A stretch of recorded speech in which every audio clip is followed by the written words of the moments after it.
السلام علیکم ورحمۃ اللہ۔ میرا نام میر شکیب صدیق ہے اور میرا تعلق گجرات شہر سے ہے۔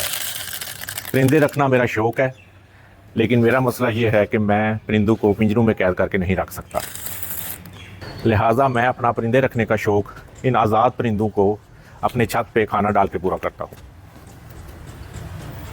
الحمدللہ میں اپنے چھت پہ ان آزاد پرندوں کے لیے روزانہ بوفے کا انتظام کرتا ہوں۔ اس بوفے میں روزانہ کئی قسم کے فروٹس اور ملٹی گرینز شامل ہوتے ہیں۔ الحمدللہ میری چھت پہ روزانہ سینکڑوں کی تعداد میں آزاد پرندے اللہ کے حکم سے اپنا رزق کھانے کے لیے آتے ہیں۔ الحمدللہ میری گھر کی چھت پہ لگنے والے اس آزاد پرندوں کے بوفے مینیو میں نارملی شامل ہوتے ہیں موسمی پھل اور مختلف قسم کے ملٹی گرینز، تربوز جو کہ گرمیوں میں سب پرندے بہت شوق سے کھاتے ہیں۔ اس کے علاوہ میری ویڈیوز دیکھنے والوں کے سب سے پسندیدہ ترین پرندے سبز کانٹے اور رات طوطوں کے لیے کچی چھلیاں، سورج مکھی کے بیج اور کبھی کبھی موسم کے حساب سے سواتی خوبانی، باجرہ اور پانی تو میری چھت پہ الحمدللہ ہر وقت پرندوں کے لیے پڑا ہی ہوتا ہے۔ الحمدللہ نارملی اس طرح لگتا ہے روزانہ 2 ٹائم میرے گھر کی چھت پہ آنے والے آزاد پرندوں کے لیے بوفے کھانا، اور سب سے زیادہ خوشی اس وقت ہوتی ہے کہ جب بوفے کھانا لگتے ہی سب آزاد پرندے بلا جھجک اور بغیر کسی خوف و خطر کے اپنے لیے لگا ہوا بوفے کھانا کھانے کے لیے آنا شروع ہو جاتے ہیں۔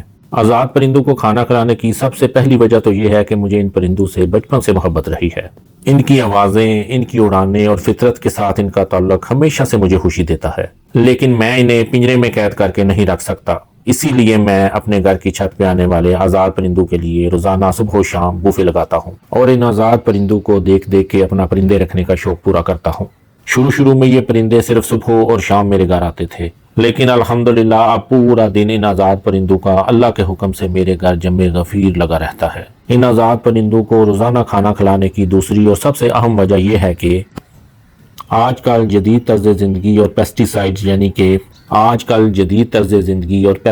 یعنی کہ زرعی زہروں کے استعمال کی وجہ سے پرندوں کے لیے قدرتی خوراک بہت کم ہو گئی ہے۔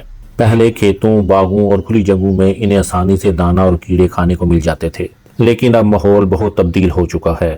اگر یہ بیچارے کھیتوں سے جا کے دانہ کھائیں تو دانوں پر زرعی زہر لگا ہونے کی وجہ سے مرتے ہیں، اور اگر کھیتوں سے کوئی مرا ہوا کیڑا کھا لیں تو وہ کیڑا بھی زرعی زہر کی وجہ سے مرا ہوتا ہے، لہٰذا وہ زہر آلود کیڑا بھی ان بیچارے معصوم پرندوں کے لیے موت کا سبب بن جاتا ہے۔ ایسی صورت میں یہ بیچارے جائیں تو جائیں کدھر؟ اسی وجہ سے پاکستان کا سارا قدرتی ایکو سسٹم تباہ اور خراب ہو رہا ہے۔ اگر ہم تھوڑی سی توجہ اور محبت دیں تو ہم ان پرندوں کو بچا کے نہ صرف پاکستان کے قدرتی ایکو سسٹم کو تباہ ہونے سے بچا سکتے ہیں، بلکہ پاکستان کے قدرتی ماحول کو بھی خوبصورت بنا سکتے ہیں۔